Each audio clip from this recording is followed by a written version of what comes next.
Hey guys, what's up? Alors je suis très contente de vous retrouver aujourd'hui pour une nouvelle vidéo, j'espère que vous allez bien. Donc là je vais vous parler du coût de la vie à Montréal. Donc c'est parti, restez assise avec votre petit thé, keep watching, let's get started. Dans un premier temps, je vais vous parler un petit peu de Montréal. C'est une ville vraiment très sympathique. Vraiment, c'est une ville cool. Les gens sont super sympas, sont très cool. Ils sont pas pressés, ils prennent le temps de faire les choses. Dans les transports en commun, les gens ne parlent pas trop fort, ça chuchote. Tout le monde fait la queue pour prendre le bus ou le métro. C'est une ville qui est vraiment très propre.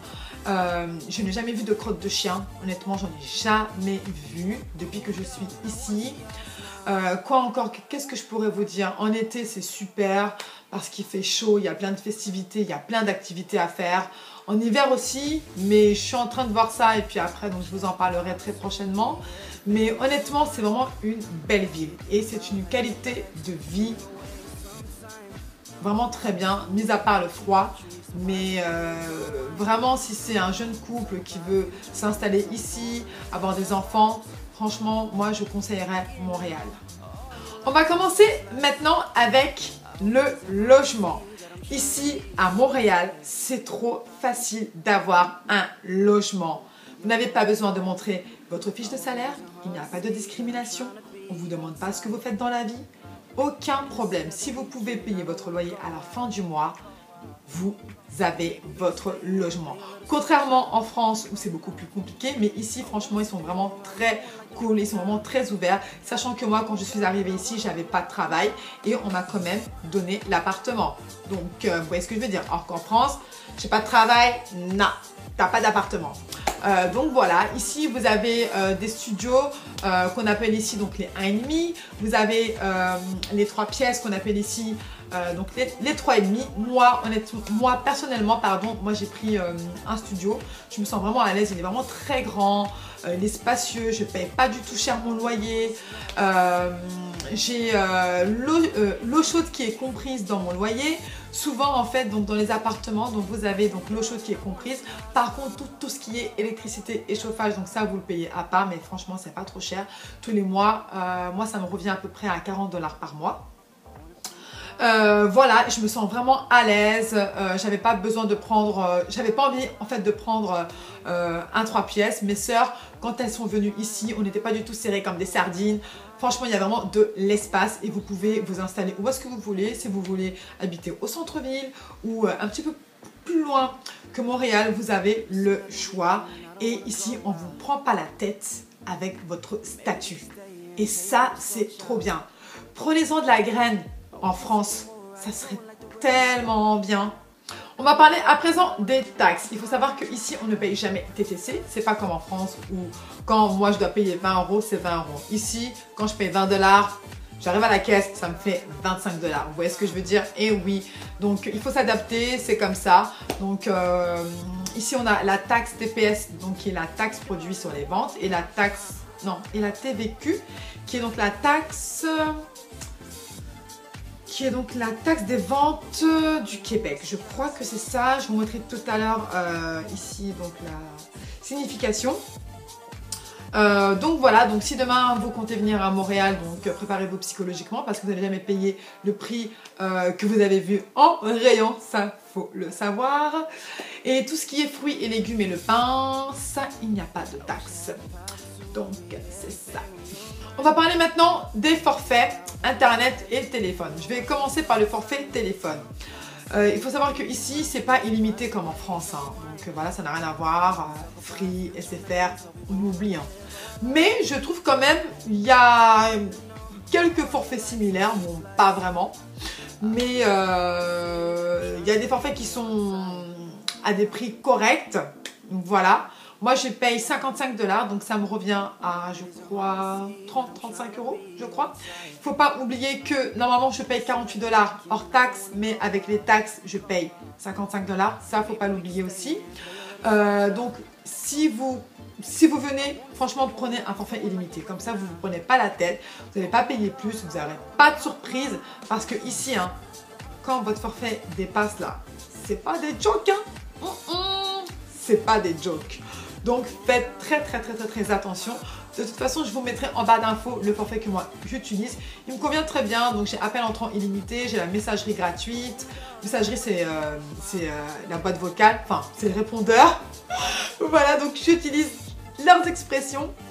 C'est les répondeurs. Voilà, donc ça qui est gratuit parce que sinon c'est payant, donc je vous conseille vraiment de prendre illimité. Bon, moi ça va, donc j'ai WhatsApp et Imo pour appeler la famille et les amis, et mon internet j'ai 6 Go, donc on m'a donné 6 Go, avant j'avais 4 Go, on m'a donné 2 Go de plus, donc je trouve ça correct. Donc voilà. Pour tout ce qui est internet et télévision, je trouve ça quand même un peu cher comparé à la France. Sachant en France, je trouve que les prix sont vraiment raisonnables. Ici, c'est un petit peu plus cher. Je vous conseillerais vraiment de prendre l'internet illimité. C'est très important parce que si vous ne prenez pas ça, vous allez payer excessivement cher. Concernant la télé, bon, j'ai pris la télé parce que bon, je venais juste d'arriver. Mais bon, là, j'ai plus la télé et c'était pas quelque chose d'intéressant. Les chaînes que moi je voulais, il fallait que je les paye. Donc voilà. Ça me revenait quand même à 75 $. Sachant que il y avait les taxes. Donc en tout, normalement, c'était 65 $ sans taxe. Et je payais quand même 10 $ de plus. Donc vous voyez la différence. Donc voilà, après j'ai changé, j'ai décidé de prendre donc l'internet tout seul. Donc là c'est correct, j'ai internet illimité, je paye 55 $ par mois, ça me va très bien.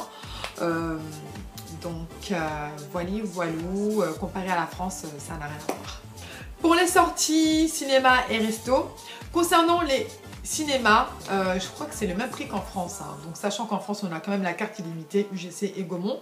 Ici par contre ils n'ont pas encore fait ce système là, mais ce qui est bien c'est que tous les mardis les cinémas sont à 6 $. Donc ça c'est bien si vous voulez vous faire un film et tout tranquille. 6 $, je trouve c'est pas cher, attention sans taxe, hein, parce que ça revient à 7 $. Maintenant pour les restaurants, ça va, ça dépend vraiment où est-ce que vous allez manger, hein. Donc pour moi c'est à peu près comme la France. Par contre ici il faut laisser un pourboire, c'est vraiment culturel, c'est une obligation, c'est normal en fait. Si vous ne laissez pas de pourboire c'est vraiment bizarre, on va vous regarder mais ouais, elle est chelou, elle laisse pas de pourboire. Et oui, parce que c'est comme ça que les serveurs donc se font leur salaire un petit peu, sachant qu'ici donc les serveurs sont pas très bien payés, mais à Montréal en tout cas quand vous allez manger, laissez un pourboire parce que ici c'est comme ça que ça fonctionne. Important, la carte de transport. Alors un ticket de métro ici coûte 3,25 $. La carte mensuelle qui est la carte Opus équivalente du pass Navigo est à 85 $. Pour moi c'est le même prix qu'en France, honnêtement, 85 $, je vois pas trop de différence avec le pass Navigo qu'on paye, voilà. Par contre ce pass là, vous ne pouvez pas circuler en banlieue, donc si vous allez en banlieue, il faudra payer des frais supplémentaires.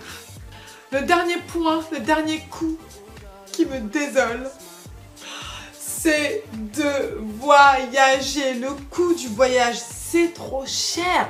Je parle vraiment en Amérique du Nord en fait, pour aller aux États-Unis, pour aller même à Vancouver, c'est trop cher. Vous payez le même prix d'un billet d'avion pour un Montréal-Paris quoi. Est-ce que vous voyez ce que je veux dire?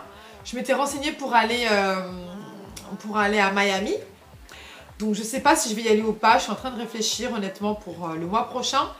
Et le billet il coûte quand même 500 $, sachant que quand je suis allée à Paris au mois de septembre, j'ai payé je crois 600 $, donc 100 $ de plus pour 7 heures de vol, or que là à Montréal-Miami 3 heures de vol, voilà 500 $ quoi. Et il faut savoir que ici, quand vous voulez voyager, il y a beaucoup d'escales et ça je trouve ça vraiment dommage parce que ça perd du temps. Donc c'est soit si vous voulez payer, on va dire entre guillemets correctement, vous faites quand même 12 heures, vous restez 6 heures dans un aéroport. Moi franchement c'est pas mon délire quoi. Déjà c'est une perte de temps, ça me fatigue, à part si vraiment je pars, je fais un Dubaï, enfin à Paris, Dubaï, Thaïlande, ça ok, ça il n'y a pas de problème, mais pour ici, non quoi, non j'ai pas envie quoi. Enfin bon après moi c'est mon point de vue personnel, mais je trouve ça vraiment dommage qu'il n'y ait pas des compagnies low cost comme EasyJet ou Ryanair, des prix vraiment bradés à comme 100 $ ou 150 $, même pour se faire parfois un petit week-end ça fait du bien, ça nous, voilà, ça nous change, on va dans une autre ville, Voilà, donc c'est vraiment dommage. Cette vidéo est terminée, j'espère que ceci vous aura plu et que cela vous donnera donc une idée si vous voulez venir vous installer à Montréal. N'hésitez pas à liker, à partager et de vous abonner. Et je vous dis à très bientôt pour une prochaine vidéo. Bye guys!